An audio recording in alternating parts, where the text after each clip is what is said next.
folks, welcome back to the channel. Today I'm going to do a video on the evaluation of this bike sitting here in front of me. I've got roughly 1,700 kilometers on there, which is just right at 1,000 US miles. So it's time to do an evaluation on the bike and tell you the good, the bad, and the ugly. And there's a little bit about all three in there, so I'm not holding anything back. I'm going to tell you right now, I really like this bike. Even when it was stock and I kept saying it didn't have enough power, I really liked the bike. I just knew I had to do something to make it fit the type of riding that I do here in Northern Thailand. So with that said, nobody's paying me anything to give this review, so it's going to be an honest review. And when I say something I think it needs or doesn't have or should have had, or something I don't like, that is going to be my opinion and my opinion only.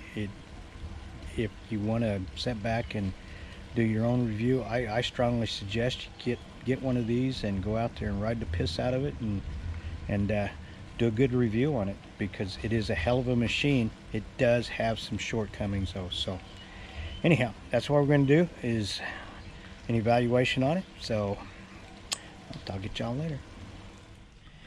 Okay folks, it's time to tell it like it is on this bike. First off, the seat on it is a decent seat. It's not the best in the world, but it's not the worst either. So it's a good seat. The suspension that's on the bike in stock form is so-so. It's better than what they have on scooters here in Southeast Asia, but it's still not as good as it could be. They sent out rear shocks that have absolutely no adjustment whatsoever on it. You can't even adjust the spring tension on it, and it's the same thing with the front forks. Absolutely no adjustment whatsoever. I mean, if they can put a decent upside down fork on the Honda Monkey, they could have done something a little bit better with the suspension here. So if you want the bike to handle rough stuff in the country and rough country roads with pavement on it, then you're going to have to possibly upgrade your suspension. The tires that are on it are a 70-30 grade towards pavement type. If you're going to name a bike a trail bike, maybe you should put trail type tires on it instead of street type tires. The tires perform extremely good on the pavement, and I got no complaints about that, but they lack grip in loose dirt, sand, wet conditions, mud conditions, wet rocks, stuff like that. They just have no traction whatsoever. So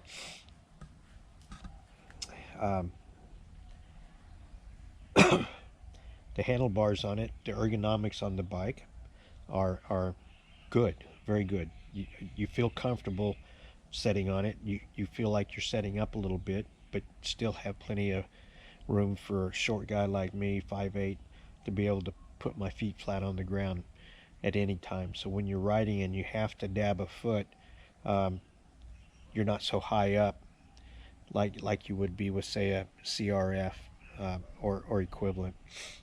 You can dab a foot. The bike's not overly top heavy. Matter of fact, feels kind of light up on top. The weight is down low on the bike,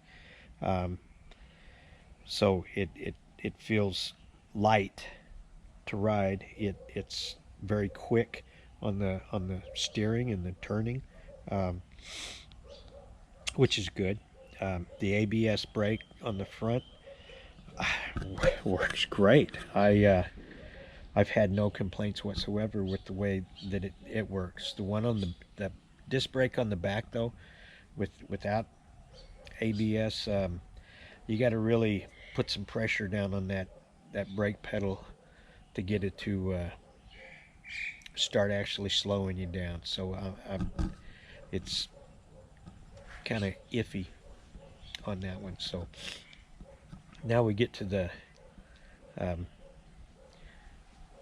one of the things that I personally did not like is the size of that rack that's on the back. It overhangs the exhaust. It overhangs quite a bit on the left side, and it overhangs the tail light, which a fat old guy like me that can't get around as good as I used to makes it hard for me to lift my leg up to go over the bike.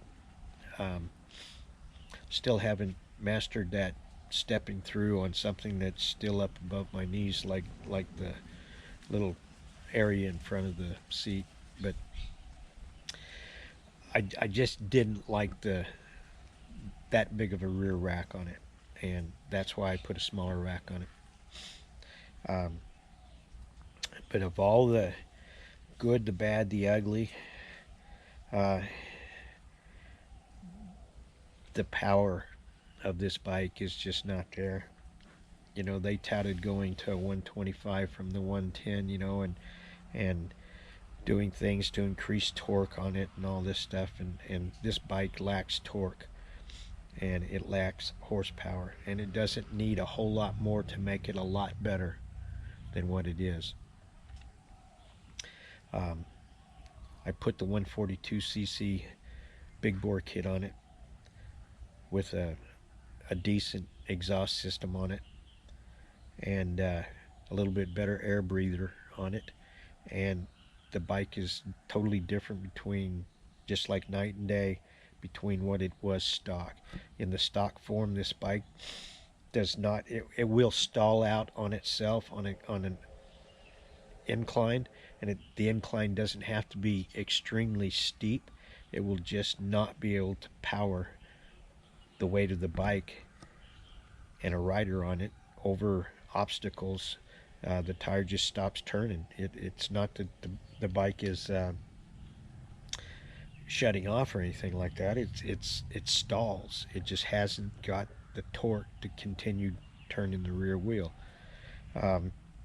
When you get into inclines on paved roads, it just loses its power. It just loses the ability to maintain a constant speed on a fairly small incline. It doesn't have to be a real steep incline, and it definitely struggles like crazy on something that's a little steeper.